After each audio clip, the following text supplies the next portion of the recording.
on va essayer d'aborder le sujet des planchers réticulés. Euh, Ricardo a tout dit, donc je n'ai rien à dire après lui, mais je vais essayer de donner le nécessaire afin que tout le monde puisse profiter de ce webinaire. Donc, ce qu'on va essayer d'aborder dans cette session, je ne vais pas aborder directement le modèle, donc je vais essayer de faire un petit récapitulatif. Et ce récapitulatif nous va ramener vers le modèle pour bien comprendre l'enchaînement qu'on va adopter. Donc, on va avoir un petit aperçu qui est très vite sur nos projets en termes de réticulés, parce que nous travaillons toujours avec du réticulé. Et pour répondre à une petite question que je crois que certains d'entre vous allaient se poser, pourquoi exactement CIP organise un webinaire sur les réticulés, sachant qu'on a plein d'autres systèmes de construction qui sont répandus. Donc, on va voir si est-ce que les réticulés est une tendance qui va disparaître ou bien c'est une application ou si c'est une solution qui va permettre aux promoteurs d'avoir des projets selon leur vision initiale. On va adopter également des éléments de conception qu'on devra prendre en compte dans nos conceptions, modélisation et les calculs. Les points de vérification qui sont obligatoires, ils ont été cités par M. Ricardo, et la nature des détails à préciser au niveau des plans d'exécution qu'on va faire sortir à la fin. Nous, on travaille franchement déjà avec CIP, donc nous sommes en train de fêter nos 5 années de travail avec la suite de logiciels CIP. Donc, c'est un 5e anniversaire qu'on est en train de fêter avec vous. Donc, depuis 2007, on travaille avec des planchers réticulés, rien que pour une simple raison, parce qu'ils donnent des avantages que d'autres systèmes ne le permettent pas. On va le voir tout de suite. Donc, on avait commencé par une villa de 2300 mètres carrés, donc avec des portées de... Pardon, monsieur Boulmari. On ne voit pas votre écran. Ah, d'accord.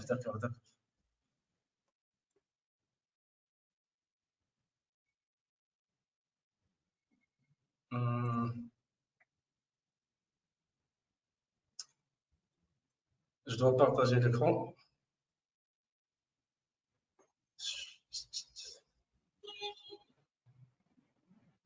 Désolé. C'est bon maintenant? C'est bon, c'est OK.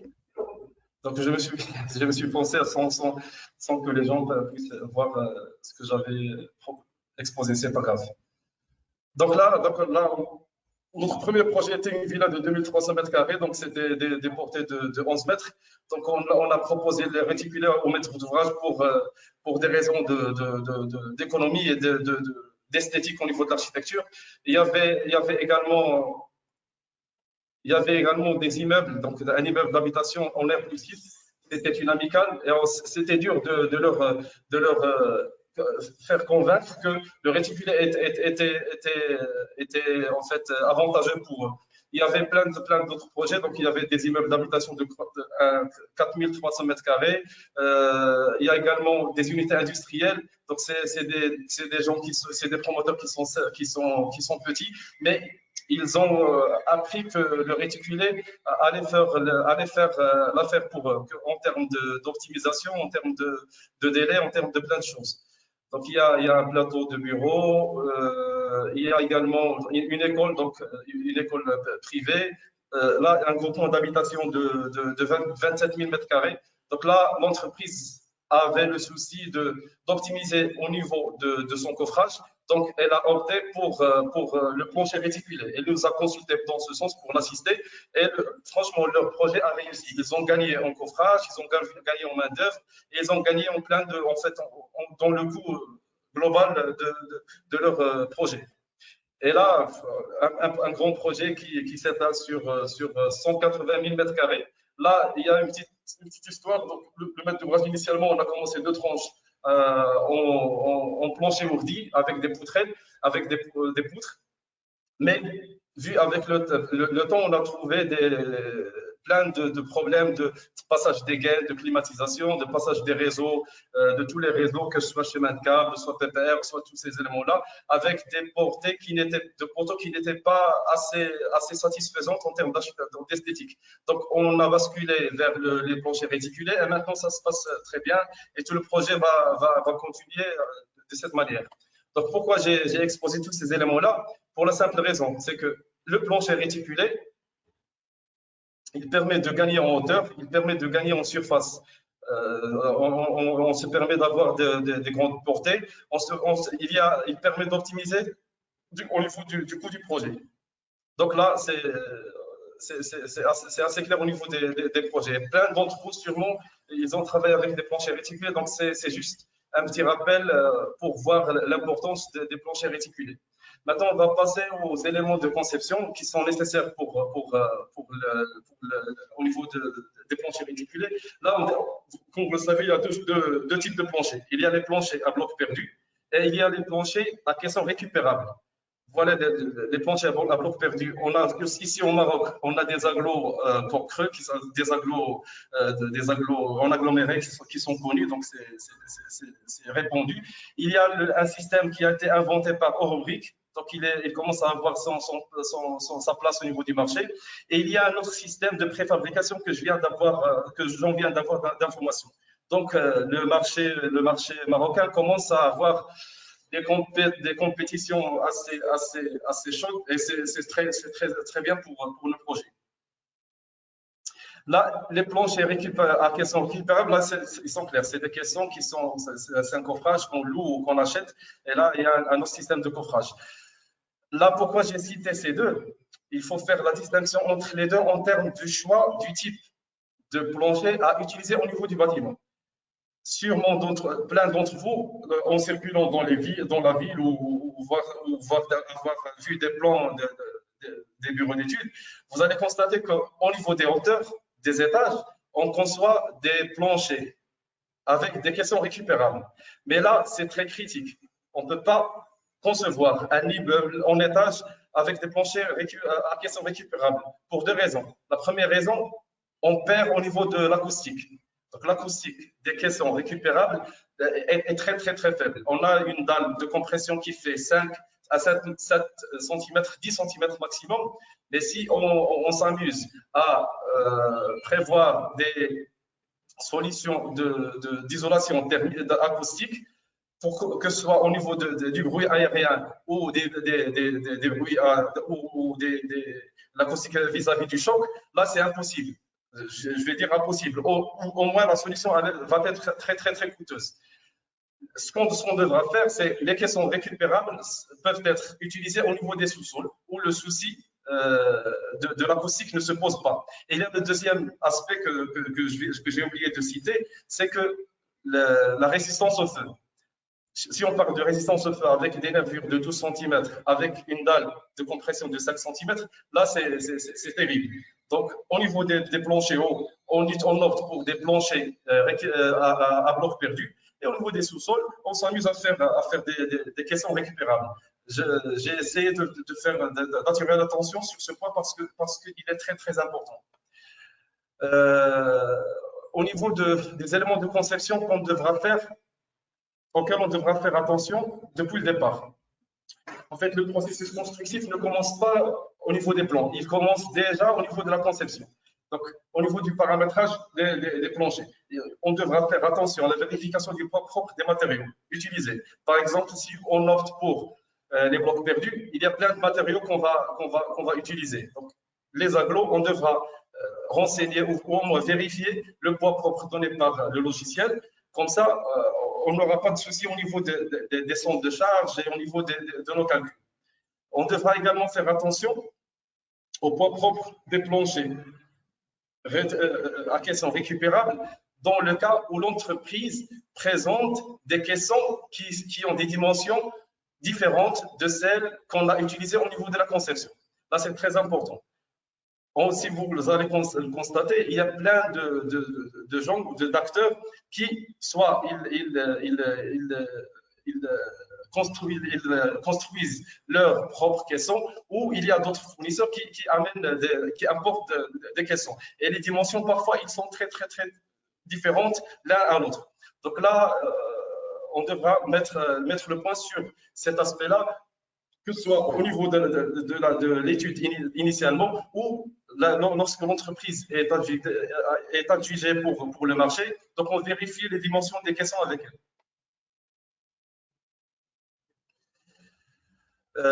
Il y a également un aspect qui est très important, c'est la définition des directions, de la direction des nervures.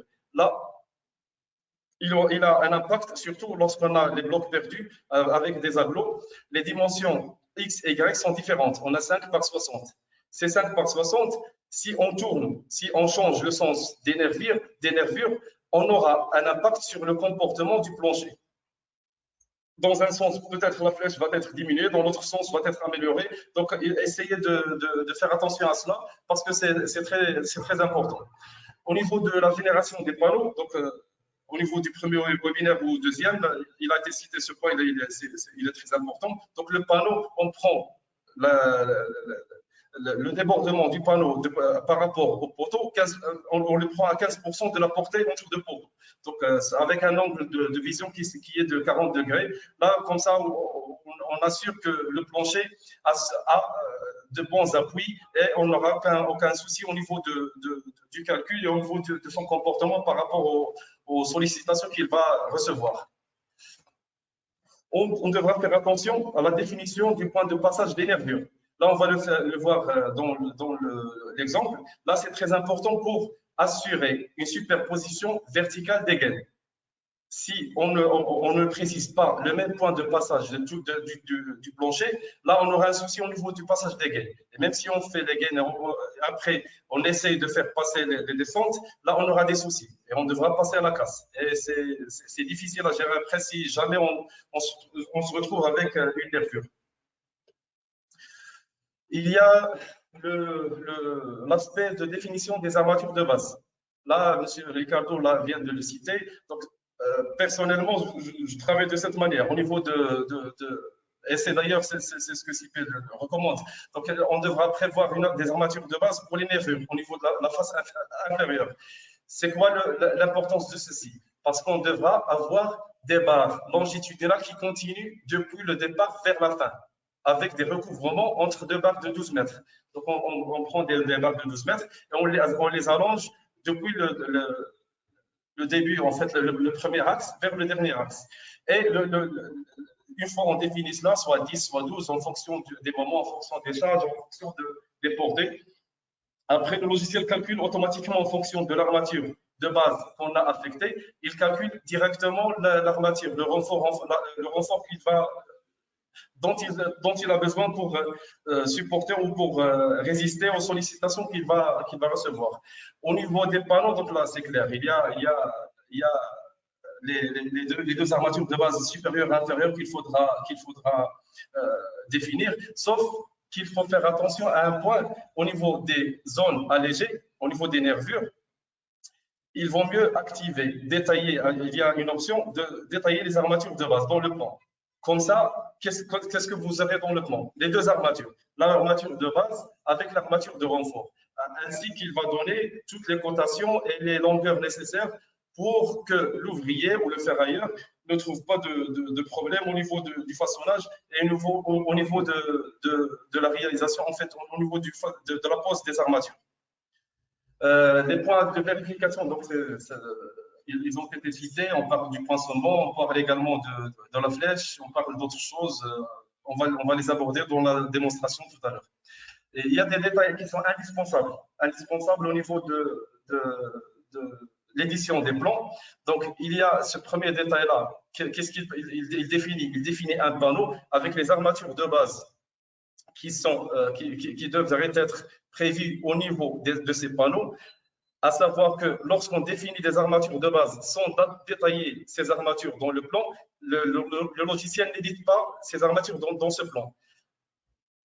Donc, le projeteur il devra prendre en compte ces détails qui sont déjà donnés par le logiciel et les insérer dans le plan. Comme ça, l'entreprise n'oubliera pas ce type de détail. Il y a également des cloisons que personnellement je mets toujours au niveau des panneaux. Là, en cas de souci, en cas de problème après, donc même si le poissonnement est vérifié, ces cloisons permettent d'avoir un renfort supplémentaire. Ou bien, en cas de souci après, une faiblesse de béton ou quoi que ce soit, on a des éléments qui sont déjà vérifiés à la base. Il y a ce premier détail. Le même détail, il est répété, mais en rive des poutres. Il y a le détail qui est en coin, donc c'est le même principe. Et le détail, là, c'est un détail simple, que ce soit pour le perdu ou les caissons récupérables. Là, c'est des dalles en porte-à-faux. Donc c'est simple, mais il faudra le mettre parce qu'il y a parfois, on ne fait pas attention à la longueur de scellement qu'on devra prendre en compte au niveau des plans et pour que l'entreprise ne fasse pas d'erreur au niveau de l'exécution. Là, il y a des détails des réservations. Là, c'est un détail type de réservation qu'il faudra prendre en compte avec cette façon de faire. Il y a les nervures, il y a tous les éléments-là qui doivent être incorporés au niveau des plans et au niveau de l'exécution. Il y a, là, c'est très essentiel, donc on va le voir, c'est les armatures des forts tranchants, les armatures de couture. Donc, ils sont implantés au niveau des nervures. Ces armatures, on ne devra pas les oublier. Ils sont très, très, très importants importantes pour la résistance des nervures et leur résistance par rapport à l'effort tranchant. Il y a ce type d'armature, on en distingue deux types. Il y a ce type en Z ou ce type en, je vais dire, en U. Donc, c'est le même principe, sauf que donc, vous choisissez avec l'entreprise le détail qui lui convient pour l'exécution des travaux. Donc, je crois que c'est bon pour la présentation. On va passer. Je me demande si je vais vite, parce que juste par rapport au temps qui nous reste. Allô? M. Bamani, je crois que vous va très bien. Alors, il vous reste 15 minutes, mais on va prévoir 2 minutes si vous avez besoin de plus. D'accord, c'est bon, c'est bon. Donc, je vais passer à un exemple. Donc là c'est un exemple sur un projet réel qu'on a réalisé. Il a été même, les travaux sont en cours d'exécution. Attendez un petit peu. Donc, c'est un sous-sol avec deux sous-sols avec un rez-de-chaussée et 3 étages. Donc, comme vous allez constater, on a déjà les réservations là-dessus, on a les panneaux, on a tous les éléments là. Donc, on va retourner sur certains aspects dont nous avions parlé tout à l'heure.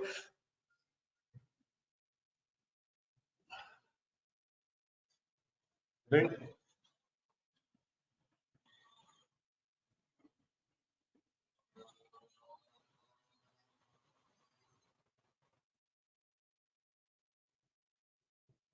Donc là, on avait parlé de la définition du sens des nervures. Si vous allez bien voir ici, donc on a un aglo, donc là, un bloc d'aglo. Là, c'est un plancher en aglo. Désolé pour voir. Un plancher qui est réalisé en bloc perdu. Pour ces blocs perdus, les planchers réticulés en bloc perdu 20+7, voilà les caractéristiques. Donc, on a un anthrax de 72 et 62. Pourquoi? Parce qu'on a une nervure de 12 cm et on a trois aglos. Chaque aglo fait 20 par 50. Donc, on a tout le bloc qui fait 50 par 60. Si on prend en compte les anthrax, on aura 62 par 72. Pourquoi j'ai cité tout à l'heure le fait de bien choisir le sens des nervures? Voilà ce qui va se passer. Voilà le sens des nervures. Maintenant, il est dans ce sens-là. Les nervures sont plus proches dans ce sens que dans ce sens. Même si on a 10 cm, mais parfois ça joue pour limiter la flèche au niveau du plancher. Là, c'est très, très important. Le deuxième point que j'avais cité, c'était quoi? C'était d'aligner le point de base. C'est d'avoir un point de passage qui est unique pour tous les planchers. Là où on peut le trouver, il est ici. Donc, on a changé disposition, on changé le point d'insertion. Si on clique dessus, donc là, j'ai besoin d'un point d'accrochage. Je vais activer le fond. Ce que je fais comme astuce pour que je ne trouve pas de problème au niveau de ce point-là, je prends un seul point, un seul fond architecte, un seul fond qui a une même référence. Et pour tous les niveaux, je définis le même point de base, le point d'insertion pour ce niveau-là. Par exemple, je vais dire par rapport à cela, je vais prendre ce point, juste pour qu'il soit un petit peu loin. Donc, on clique sur ici, sur le plancher, et on définit le point de passage. Voilà, donc là, il est défini. Si je remonte, vous allez constater que la disposition des nervures va changer. Voilà. Voilà comment il était. Maintenant, il est comme ça. L'autre, il sera le même parce qu'ils ont le même point de passage. Voilà, il est le même. Il est le même. Il est le même. Là, j'ai deux astuces. Voilà le plancher.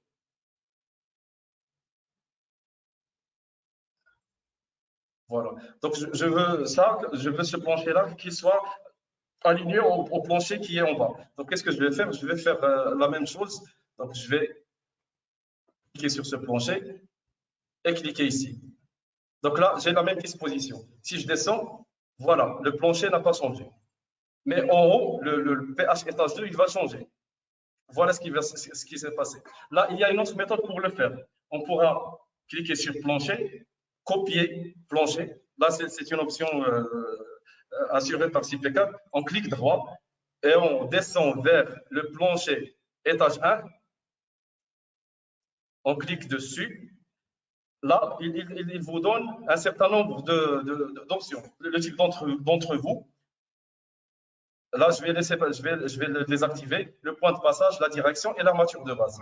Si jamais je clique sur accepter et sur le plancher là, donc il va changer tous les éléments sauf l'entre-vous, sauf le type de plancher. Donc si je descends, il est le même. Si je descends également, il est le même. Là, il est différent. C'est parce qu'on a modifié le point de passage pour les autres. Donc, je crois que c'est clair. Et là, c'est très important. Pourquoi? Parce que ces réservations-là devront être alignées, sinon on aura des problèmes après au niveau de l'exécution. Et on devra chercher à casser et trouver des solutions pour remédier à cela. L'autre élément, c'est par rapport aux panneaux. Donc, au niveau des panneaux, la règle de 15% pour qu'elle soit claire. Donc, je vais prendre la portée. La portée, j'ai 8 mètres. Donc, 8 mètres fois 0,15, ça va donner 1,2 m, 1,20 m. Là, je devrais avoir au minimum 1,20 m. Là, 1,040 m, donc 0,4. Donc là, je dois l'augmenter pour avoir la longueur demandée. Ici, par exemple, là, je l'ai élargi parce que j'ai une réservation qui était en limite, donc j'ai essayé d'élargir un petit peu. Là, je crois que c'est clair. Je vais prendre, par exemple, cette portée-là, entre axes. Je vais prendre entre axes là, et là. J'ai combien? J'ai 5,50 m. On multiplie 5,50 m par 0,15 ou on le divise par 6. Donc, 80 cm. Si je fais comme ça, donc j'ai 1,26 m. Et là, j'ai 80 cm à peu près. Donc là, on pourra optimiser un petit peu pour définir cela. Mais pourquoi j'ai augmenté ce panneau? Pour une simple raison, pour éviter les demi-caissons. Là, c'est en terrasse. Pour éviter les demi-pièces des agglos ou éviter les casses. C'est pour cette raison que j'ai essayé d'élargir ce panneau-là.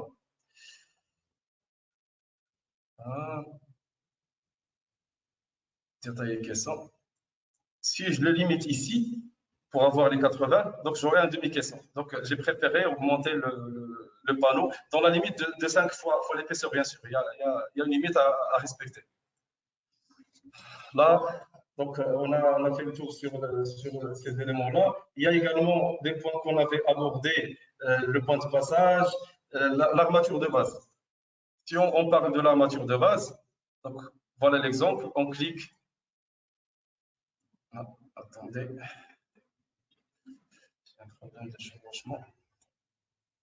Donc, c'est bon.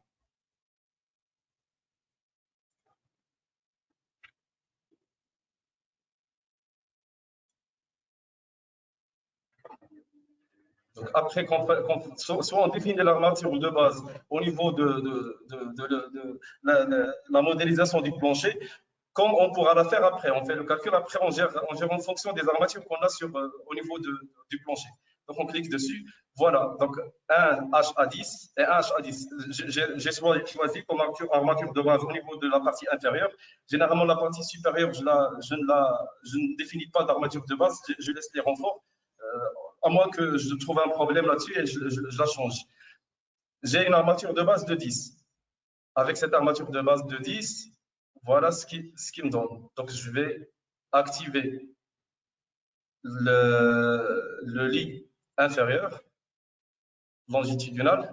Si vous regardez très bien avec moi, vous allez trouver ici.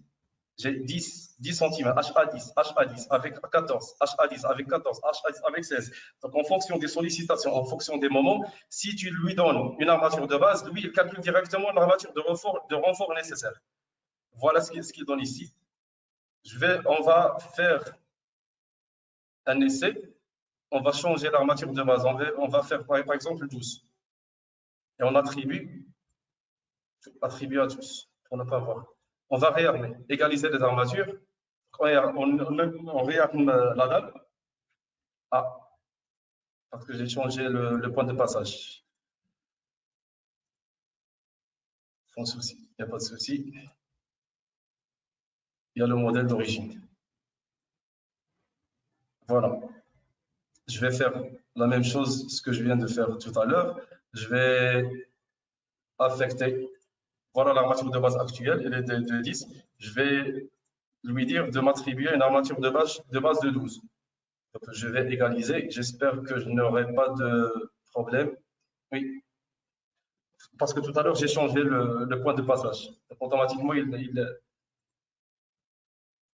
on doit refaire le calcul. On visualise. Je vais lui dire l'inférieur. Voilà ce qui va se passer. Une armature de base de 12 avec une armature de base de 12. 12, 12, 12, 14. Et là, je vous garantis que si je vérifie le ratio des armatures au niveau du plancher avec une armature de base de 12 et celle avec une armature de base de 10, donc cette conception-là, elle n'est pas optimale par rapport à l'autre. Donc, il vaut mieux, avant d'affecter une armature de base à votre plancher, il vaudra mieux analyser le plancher. Je vais par exemple là,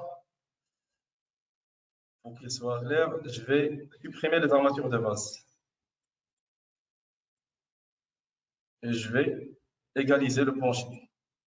Là, je partage avec vous quelques petites astuces que j'ai trouvées lors de mon travail. J'espère qu'elles seront bénéfiques pour vous.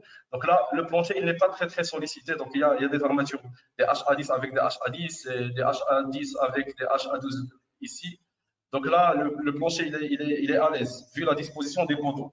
Mais on doit prévoir des armatures de base pour éviter sur chantier qu'on ait des discontinuités au niveau des armatures, des nervures sur leur partie inférieure.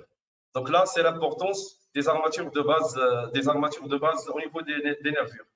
Je vous ai parlé tout à l'heure d'un point, j'espère que le temps ne coupe pas, d'un point sur le détailler les armatures, détailler les armatures de base dans les plans. Comme vous allez le constater, là, il y a détaillé l'armature de base des dalles et détaillé l'armature de base des planchers réticulés. Les dalles, je ne détaille pas les armatures. Sinon, je vais avoir des armatures qui sont éparpillées et il est impossible de les lire. Surtout qu'on a des armatures qui sont les mêmes. On a des armatures qui sont réparties et qui ont le même diamètre. HA10, espacement 15, espacement 20, HA12, HA14. Donc, je n'ai pas besoin de détailler les armatures dans mon plan. Mais il faut préciser qu'on a des armatures de base et les prendre en compte au niveau des métriques. Par contre, par rapport au plancher réticulé, je détaille les armatures de base des planchers réticulés et je définis des armatures de base pour les nervures au niveau de leur partie inférieure. Comme ça, j'ai des armatures à une conception qui est homogène. J'ai des armatures qui continuent depuis le premier axe vers le dernier. Et les renforts, ils sont calculés et répartis d'une manière assez simple et assez visible pour l'entreprise. Là, je vais laisser mon armature de base de 10 en réel.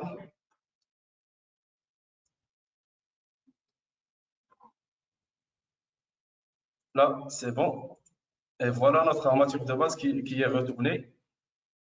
On va la trouver ici. Donc, une armature qui continue avec les recouvrements nécessaires et les renforts qui sont calculés et mis en place en fonction des sollicitations. Les poinçonnements, donc je crois qu'il a été en fait présenté. Là, j'avais défini des armatures de poinçonnement ici parce que j'avais un problème de poinçonnement. Qu'est-ce que j'ai défini ici comme type d'armature? Édité. Donc, vous avez vu. Non. Vérification. Non. Non.